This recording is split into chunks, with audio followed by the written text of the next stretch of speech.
안녕하세요. 스포츠 뉴스레터에 오신 것을 환영합니다. 오늘은 2023년 아시안컵을 마치고 PSG 유니폼을 입고 재등장한 이강인의 복귀 이야기부터 시작하겠습니다. 이강인의 부진 이후 루이스 엔리케 감독은 자신감을 내비쳤지만 이강인을 향한 프랑스 언론의 태도는 의문스러웠다. 파리 생제르맹, PSG는 한국 시간으로 26일 오전 1시 5분에 프랑스 파리의 파르크 데 프랭스에서 열린 2023-24 시즌 프랑스 리그왕 23라운드에서 스타드 렌과 겨루었고 경기는 1에서 1로 비겼다. 이 결과로 PSG는 16승 6무 1패로 승점 54를 얻어 리그에서 1위를 유지했으며 렌은 9승 8무 6패로 승점 35를 획득하여 리그 7위를 유지했다. 이강인은 2023년 아시아 축구연맹 AFC 카타르 아시안컵을 마치고 PSG 유니폼을 다시 입었다. 그러나 유럽축구연맹 우에파 챔피언스리그 UCL 16강 1차전에서는 레알 소시에다드와의 경기에 결장했다. 엔리케 감독은 복통으로 인한 불편함을 이유로 결장 이유를 밝혔다. 그러나 그는 낭트전에는 돌아왔다. 엔리케 감독은 낭트전을 앞두고 열린 사전 기자회견에서 이강인의 상태는 매우 양호하다. 지난 경기 소시에다드전에서는 그가 출전하지 못했는데 그의 결장은 복통 때문이었다. 그러나 이번에는 출전할 수 있을 것이다. 그의 건강 상태는 100%로 아시안컵에서 부상 없이 뛰며 뛰어난 수준을 보였다. 이강인은 낭트전에서 출전할 것이라며 그의 선발 출전을 예고했다.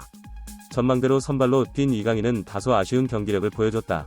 축구 통계 매체 소파스코어 기준 이강인은 볼터치 73회, 패스 성공률 90%, 키패스 2회, 크로스 9회, 2회 성공, 롱패스 1회, 1회 성공, 결정적 기회 창조 1회 등을 기록했다.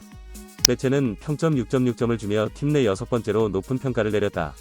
프렌치 풋볼은 아시안컵을 마치고 돌아온 그는 분명히 자신의 자질에 맞지 않는 오른쪽 윙어 역할을 맡아 별 차이를 만들지 못했다. 그는 덴벨레로 대체됐다. 며 평점 4점을 줬다. 낭트전 이후 이강인은 손흥민과 화해를 했다고 밝혔다. 이강인은 일명 탁구게이트에 연루돼 손흥민에게 하극상을 한 것으로 알려졌다. 대한축구협회가 둘 사이의 다툼을 인정을 하며 공식적으로 문제가 됐고 대표팀 이슈가 국민적 공분을 사던 가운데 내분까지 나와 비판의 목소리가 컸다. 이강인에게 비판의 화살이 향했다. 이강인은 지난 14일 사과문을 올렸다. 아시안컵 4강을 앞두고 손흥민 형과 언쟁을 벌였다는 기사가 보도되었습니다. 언제나 대표팀을 응원해주시는 축구팬들께 큰 실망을 끼쳐드렸습니다. 정말 죄송합니다. 제가 앞장서서 형들의 말을 잘 따랐어야 했는데 축구팬들에게 좋지 못한 모습을 보여드리게 돼 죄송스러울 뿐입니다. 저에게 실망하셨을 많은 분들께 사과드립니다. 축구팬들께서 저에게 보내주시는 관심과 기대를 잘 알고 있습니다. 앞으로는 형들을 도와서 보다 더 좋은 선수, 보다 좋은 사람이 되도록 노력하겠습니다. 고 말했다.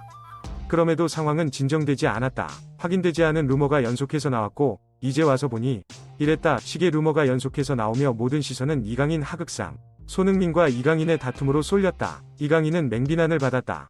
다시 한번 고개를 숙이고 손흥민에게 찾아가 진정 어린 사과를 했다. 이강인은 21일 개인 SNS를 통해 지난 아시안컵 대회에서 저의 짧은 생각과 경솔한 행동으로 인해 흥민이 형을 비롯한 팀 전체와 축구팬 여러분께 큰 실망을 끼쳐드렸습니다. 흥민이 형을 직접 찾아가 진심으로 사과를 드리는 게 중요하다 생각하였고 긴 대화를 통해 팀의 주장으로서의 짊어진 무게를 이해하고 제 자신을 돌아보는 시간을 가졌습니다. 런던으로 찾아간 저를 흔쾌히 반겨주시고 응해주신 흥민이 형께 이 글을 통해 다시 한번 감사드립니다. 고 손흥민에게 사과를 했다고 밝혔다. 이어 흥민이 형에게 얼마나 간절한 대회였는지 제가 머리로는 알았으나 마음으로 그리고 행동으로는 그 간절함을 충분히 헤아리지 못했던 부분에서 모든 문제가 시작되지 않았나 생각합니다. 특히 흥민이 형이 주장으로서 형으로서 또한 팀 동료로서 단합을 위해 저에게 한 충고들을 귀담아 듣지 않고 제 의견만 피력했습니다. 그날 식사 자리에서 절대로 해서는 안 될 행동을 했습니다. 지금 돌이켜 생각해봐도 절대로 해서는 안 될 행동이었습니다. 이런 점들에 대해서 깊이 뉘우치고 있습니다. 팀에 대한 존중과 헌신이 제일 중요한 것임에도 제가 부족함이 많았습니다. 대표팀의 다른 선배님들, 동료들에게도 한 분 한 분 연락을 드려서 사과를 드렸습니다. 고 고개를 숙였다. 이강인은 또 선배들과 동료들을 대할 때 저의 언행의 배려와 존중이 많이 부족했다는 점을 깊이 반성하고 있습니다. 선배들과 동료들을 대할 때 더욱 올바른 태도와 예의를 갖추겠다 약속드렸습니다. 저의 사과를 받아주시고 포용해주신 선배님들과 동료들에게도 이 글을 통해 다시 한번 감사드립니다. 저의 행동 때문에 함께 비판의 대상이 된 선수들도 있습니다. 그들에게 향한 비판 또한 제가 받아야 한다고 생각합니다. 과분한 기대와 성원을 받았는데도 대한민국 대표 선수로서 가져야 할 모범된 모습과 본분에서 벗어나 축구팬 여러분께 실망을 안겨드려서 다시 한번 죄송합니다. 고 말하기도 했다. 손흥민이 이강인과 함께 있는 사진을 올리면서 사건은 일단락됐다. 이후 이강인은 랜전을 준비했다. 프랑스 90MIN, 은, 파비안 루이스, 워렌 자이르 에메리와 함께 이강인이 중원에 선발 출전할 거라고 했다. 비티냐가 휴식을 부여받고 우측 윙어로는 우스만 덴벨레 선발 출전을 전망했다. 올 시즌 종료 후 이탈이 확실시되는 킬리안 음바페도 예상 선발 라인업에 이름을 올렸다. 낭트전에 이어 랜전에서도 이강인은 선발로 나섰다. PSG는 바르콜라, 덴벨레, 음바페, 이강인, 비티냐, 다닐루, 파비안, 베랄두, 에르난데스, 하키미, 지안루이지 돈나룸마가 선발 출격했다. 경기는 졸전이었다. 답답한 경기력을 보이던 PSG는 전반 36분 이번에도 아민 구이리가 기습적인 드리블 돌파로 수비를 벗겨낸 뒤 왼발 슈팅을 때렸지만 이번엔 골문 옆으로 벗어났다. 이강인이 번뜩이는 패스를 넣어줬다. 전반 38분 하프라인 부근에서 이강인이 바르콜라를 향해 공간 패스를 찔러 넣었다. 돌파까지 시도했지만 수비에 막히며 공격은 무산됐다. 전반 41분에는 음바페를 보고 패스를 넣었지만 상대 수비가 먼저 끊어냈다. 전반은 렌이 1에서 0으로 앞선 채 마무리됐다. PSG가 후반 시작과 동시에 변화를 가져갔다. 이강인을 빼고 마르코 아센시오를 투입했다. 후반 14분 덴벨레가 우측에서 왼발 슈팅을 날렸지만 골키퍼가 손을 뻗어 막아냈다. 후반 18분 음바페의 슈팅은 골문 위로 떴다. PSG가 파격적인 변화를 가져갔다. 후반 20분 음바페, 바르콜라를 빼고 콜로 무아니, 곤살로 하무스가 투입됐다. PSG가 동점골 기회를 잡았다. 후반 30분 콜로 무아니가 측면을 돌파하다 공을 빼앗겼다. 두레의 공을 하무스가 뺏으려던 상황에서 걸려 넘어졌고 주심이 곧바로 페널티킥, PK를 선언했다. 하지만 온필드 리뷰 이후 주심이 판정을 번복했고 오히려 하무스에게 경고를 줬다. PSG가 이번엔 PK를 얻어냈다. 후반 추기 시간 공격 과정에서 페널티 박스 안 혼란이 발생했다. 하무스가 드리블 돌파를 하는 과정에서 넘어졌다. 주심은 이번엔 코너킥을 선언했다. 이번 VAR 확인 결과 PK를 선언했다. 키커로 하무스가 나서 마무리하며 동점골을 터뜨렸다. 결국 경기는 1에서 1로 마무리됐다. 패하진 않았지만 이강인을 향한 비판은 거셌다. 이날 이강인이 기록한 주요 스탯은 볼 터치 38회, 패스 성공률 88%, 32회 시도 마이너스 28회 성공, 키패스 1회, 슈팅 0개, 드리블 0회, 턴오버 6회 등이 있다. 프랑스 푼 메르카토는 엘리케 감독은 이강인에게 출전 시간을 확보하려는 의지가 커 보인다.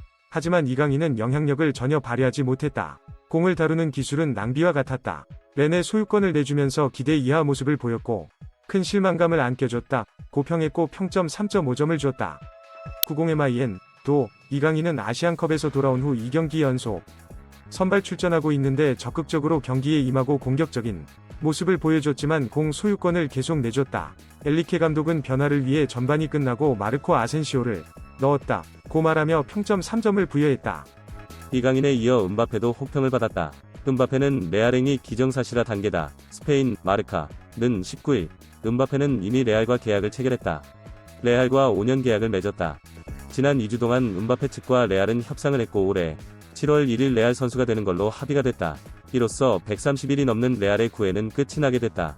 거슬러 올라가면 2017년 여름부터 시작됐다. 이제 파리 생제르맹, PSG, 은 음바페에 관한 어떤 제안도 하지 않을 것이다. 고 보도했다. 영국 공영방송 BBC 소속 기엠 발라그는 20일 PSG 공격수 음바페가 다가오는 여름 레알에 합류하기로 합의했다. 아직 레알과 정식으로 계약하진 않았지만 남은 시즌 UCL에서 PSG와 레알 맞대결이 성사되지 않게 될 경우 공식 발표가 나올 수 있다. 라고 짚었다. 이어 음바페는 레알과 5년 계약을 체결할 예정이다. 연봉은 1,500만 유로, 약 217억 원 수준이다. 더불어 5년에 걸쳐 1억 5천만 유로, 약 2,166억 원에 달하는 계약 보너스도 받는다. 초상권과 관련한 일정한 비율도 지킬 것이다. 고 구체적인 액수와 계약 내용까지 이야기했다. PSG가 별다른 반박을 하지 않으면서 음바페의 레알행은 기정사실화 단계다. 낭트전에선 벤치에서 시작한 음바페는 랜전에서 선발로 나섰다. 활약을 기대했지만 무득점에 그쳤다. 후반 20분에 교체가 되며 모두를 놀라게 했다. 90MIN 등은 3점을 부여했다. 영국 토크스포츠는 26일 음바페가 팬들로부터 야유를 받았다. 그는 다가오는 여름 레알 마드리드행에 구두 합의했다는 소식이 나온 다음 홈팬들 앞에서 처음 경기를 치렀다. 후반전 음바페는 곤살로 하무스와 교체를 위해 터벅터벅 걸어나가자 파르크 데 프랭스에서는 야유가 쏟아졌다 라고 상황을 설명했다. 엘리케 감독은 조만간 어느 시점에서는 음바페 없이 플레이하는 데 익숙해져야 한다 라고 짚었다. 음바페 이적설로 뒤숭숭한 분위기 속에서 경기력, 성적도 나오지 않는데 이강인마저 부진해 PSG는 걱정이 많다.